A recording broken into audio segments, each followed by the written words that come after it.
Hello Virgo, this is a passion reading for March 15th to the 21st.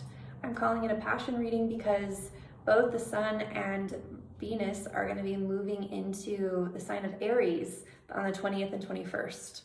And they're going to be moving together for the next month. So we have a period of time where we're moving from a very watery, sort of foggy, sort of spiritual, emotional, somewhat exhausting period of time into a really fiery time.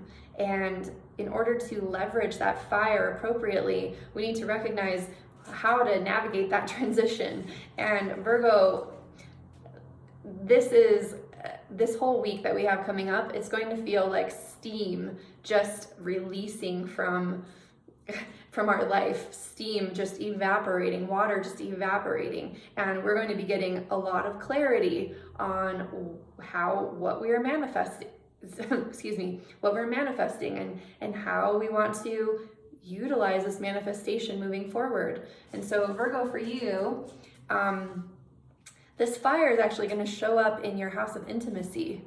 You are going to probably feel like the heat is just turned on.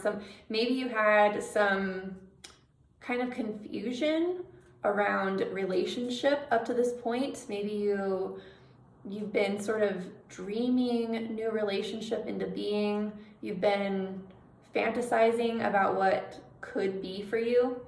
You may have even been a little bit unclear about some of the people in your world, like where they stand or where you stand with them. And I would venture to guess that this weekend you're going to get some clear, strong fire. You're going to get like the rubber's going to hit the road in certain relationships, and you will no longer be confused. You will no longer be in a mystery. You will have all the clarity you need and lots of fire. And I just want you to know this fire is not a super sustainable type of fire. It comes on the kind of energy that Cardinal Fire is, that Aries energy is, and I recorded a whole video about the Aries archetype, so be sure to watch that. But the Aries energy, that Cardinal Fire, is actually the energy that is needed to push babies out. It is like, you've got this baby in the womb and the mother realizes it's time to go, and so she has to like focus and push, and it's somewhat exhausting. And so you're going to need to balance that energy, with the opposite side of your chart. Okay, so I'm a Virgo, so some of this is like, whoa, I'm like definitely getting this message for myself as well, so thank you so much, Virgo. So Virgo, the opposite side of the equation is making sure that you don't lose your own value in the light of this fire. You could enter into something that's like really steamy, or really very intimate, or very like energized in interpersonal relationship.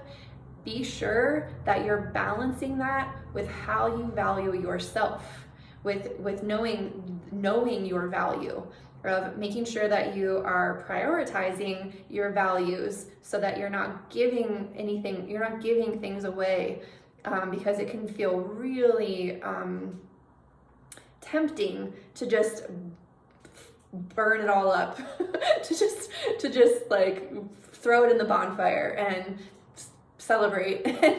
and Virgo, I just want you to know that like this Cardinal Fire is meant to birth something new into the world. We don't need to necessarily burn everything up. We could just make sure that we balance and harmonize our own personal values with this exciting new fire that you're going to be feeling, and hold both of these perspectives at once, so that they don't get out of balance. You don't need to like not let the fire in at all. You want the fire to be there, but the fire is just an impetus to reveal greater universal truths to you. So there's something, the byproduct of this fire that you feel in your 8th house is going to be showing up in Taurus in your 9th house. So you're really going to want to, you're going to have a whole bunch of new universal truths revealed once this fire actually transitions, and beautiful, like fruitful, resourced truths.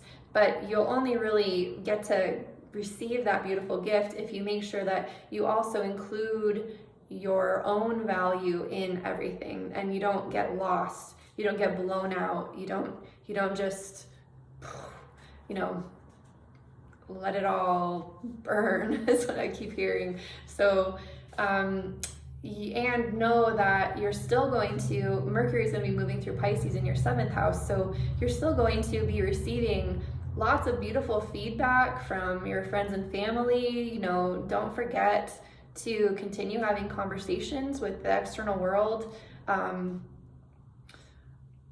Be sure that you're still valuing all of the other beautiful experiences and people that you get to communicate with. I don't know where this is all coming from, but I'm just sharing everything that's showing up for me. And and so this week that we're leading up to this big fiery introduction is going to feel like steam being released, and the steam, it's going to create some clarity. You're going to be able to see things more, just see what's at the bottom of that lake. You're going to be able to assess the situation and make a very clear decision by the end of the weekend of what you're wanting to just deposit all that, just experience all that fire about. So I'm going to pull one card for you, Virgo. Ooh, okay, Virgo. That's what I thought. You got the Lovers card. So the Lovers card, while the obvious explanation of the Lovers card is that, you know, you've got these two lovers that are loving each other in the context of Pisces or of Aries in your 8th house. And, you know, this could look like really passionate, loving weekend for you. But what the archetypal energy of the Lovers actually is a choice point. In the past, this card actually depicted a person who was choosing between the known and the unknown. That this person was choosing, like, it was traditional, right? He was choosing like between someone who kind of was like his mother or someone who is kind of dark and mysterious and different. And he's kind of at that choice point between what lover is he going to choose. And this is archetypal. I know that sounds a little, but think about that in your own life. There could be a choice point coming this week where you have to decide between something that feels familiar, that feels known, that feels safe, and something that feels a little bit out of your comfort zone, a little bit like unknown. And so the Lovers indicates that you're gonna make this choice, and whatever you choose, it's gonna be for your greatest soul's evolution. So we never worry about making mistakes, although Virgos love to try and make the right decision. The right decision is actually not a real, I don't know if there's a right decision. It could be that you make a decision and then you make it right because you know that whatever you choose based on what feels like the most passionate, blissful, aligned thing for you, it's going to move you quickly into your evolution. I had a metaphor that I was going to share with you.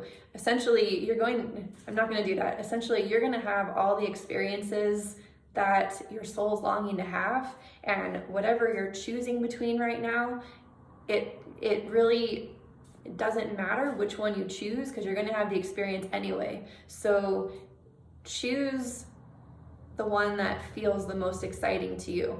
Choose that path, and then trust that your soul had a good idea for you. Okay, Virgo, good luck. Thank you so much for sharing these videos. And if you're interested in getting a personal reading, There's a link in the comments or in the description box below. I have a few openings every week for readings, and right now is an excellent time to get really clear on how to navigate the waters of 2021, how to be in harmony and congruence with yourself, and just really own your life and become sovereign and claim your nature. So I am looking forward to seeing you next time, Virgo. Thank you so much. Bye-bye.